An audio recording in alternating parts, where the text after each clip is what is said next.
going to give you a little look round my Suzuki 1050 V-Strom. I went for the base model. Mine was an absolute bargain, to be fair. £3,500 cheaper than the XT version. But if you're just doing road stuff with the odd gravel track like me, then this is fine, and you can save yourself a few £1,000s. And you can see I've added a few things to this bike at the cost of probably just a couple of £100, so I'm still quids in, really. I've still saved a fortune. First thing is this. So you'll see on the initial walk around video for this bike, which you'll see if you have a look through my videos, you'll see the first time I test rode one of these. But my big complaint was this here. This oil filter, which you can see under there, was completely exposed, and really stupid. I don't know why they've done it, because when it's exposed, anything that flicks up off the road, you're going to potentially damage the bottom of your bike. So this sump guard for me was a must. There's loads of different ones you can get. You can get the ones that cover all underneath, and you know, you can spend hundreds and hundreds of pounds doing it. For me, I just wanted to protect this oil filter here, you know, something that is more likely to break when you're just road riding like I am. So this was not expensive at all, but it's definitely improved the look of the bike because it hasn't got that big bloody oil filter behind it. But it's a simple fix, and it is just a couple of bolts here and at the other side, so quite happy with that. The next thing I've done is add the knuckle guards. Again, the knuckle guards for me are a must, and I think it improves the look of the bike. This type of bike in particular needs to have knuckle guards. Adventure bikes always look a bit beefier with them, but they do serve a purpose. Not only do they protect your levers that you've got here, but they also stop the wind chill. And if you've got heated grips, which is a must, what you don't want is to have sweaty palms but your fingers still cold because of a wind chill, so they protect that. And if you do happen to drop the bike, they're going to protect your levers, which brings me on to my levers. Now, I thought this bike was nice, you know, fresh out the box, but I just wanted a bit of a splash of colour, so I've not finished yet with my mods. I want to kind of personalise it a little bit more, but I wanted to get a little bit of a splash of colour on here, and the XT in this colour does have a splash of blue, which I like. The contrast with the blue and grey looks nice, so I've started recently with this, adding the slightly shorter brake and clutch lever, and it has got that little splash of blue on.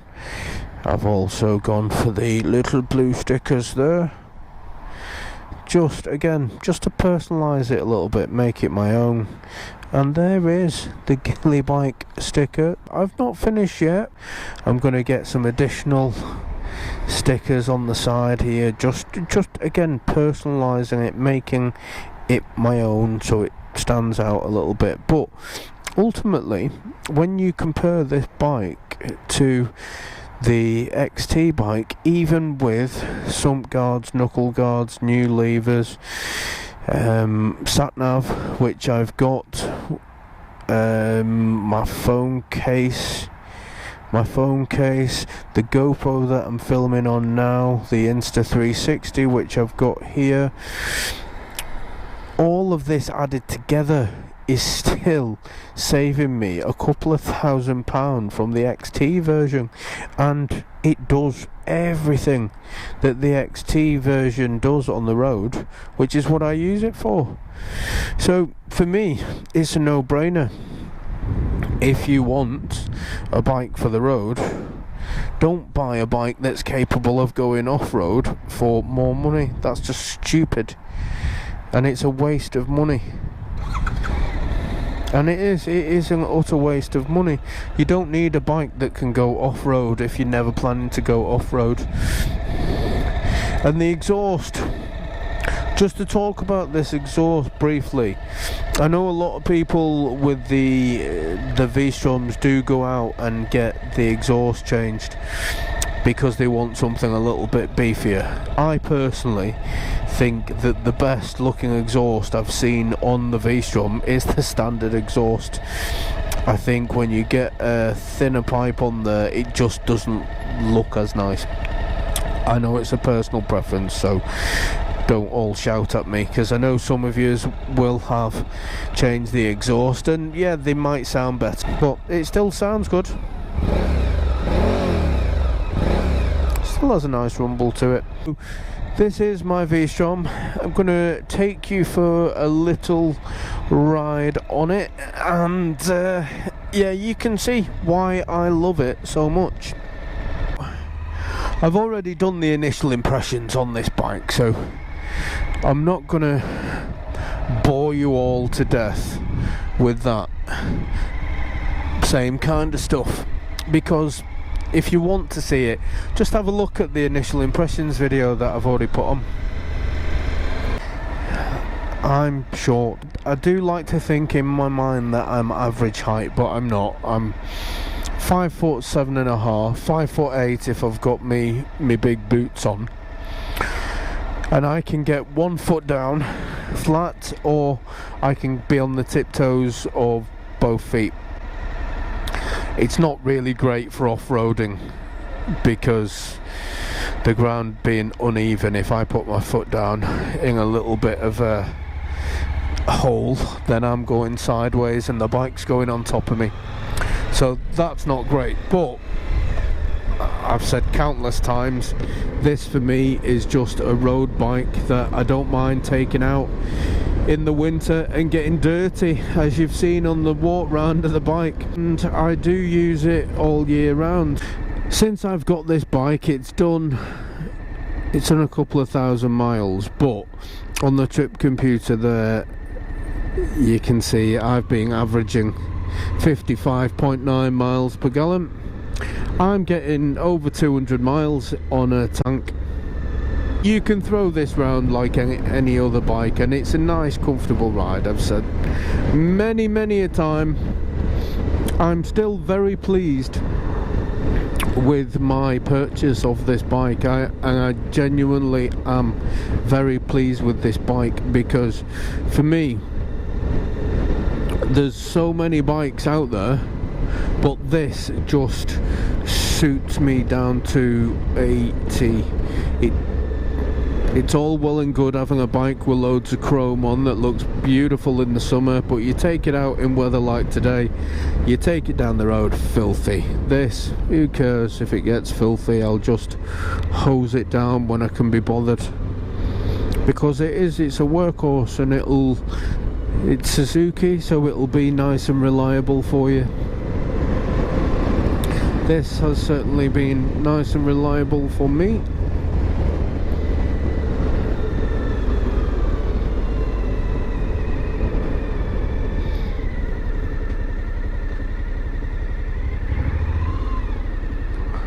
And it is capable of doing the odd little bit of dirt. This is gonna need cleaning, and this is my kind of off-roading. This is at best what I'm gonna do. It's gonna be the odd little track like this, and I'm not going to be going quickly because I do just have my normal tyres on. This is just the road tyres. Dirty.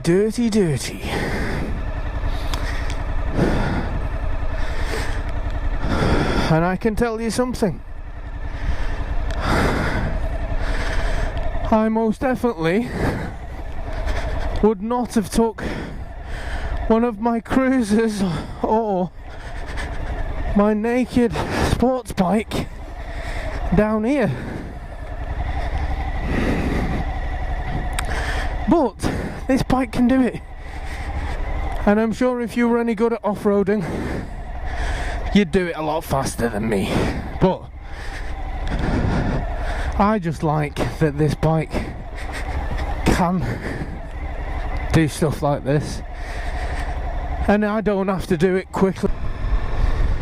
That's why you have an adventure bike, isn't it? Because you can do little roads like that. You most definitely would not be doing that on a sports bike. So guys, only a quick one today, just talking about my bike and why I still think it's the perfect bike for me. But I'm sure you've all got your idea of what the perfect bike is. This just suits my need for now. I'm sure I'll change it one day, like I do with them all, but for now it does everything that I want it to. So thanks for joining me again. Be sure to hit the subscribe button, and don't forget, I've still got hats and stickers up for grabs, so make sure you just put a line on one of my videos, doesn't matter which one it is, I will see it. Just say I want it and I will be sure to put you in the draw for one of those beautiful hats, as modelled by my good self here, looking all super sexy in it.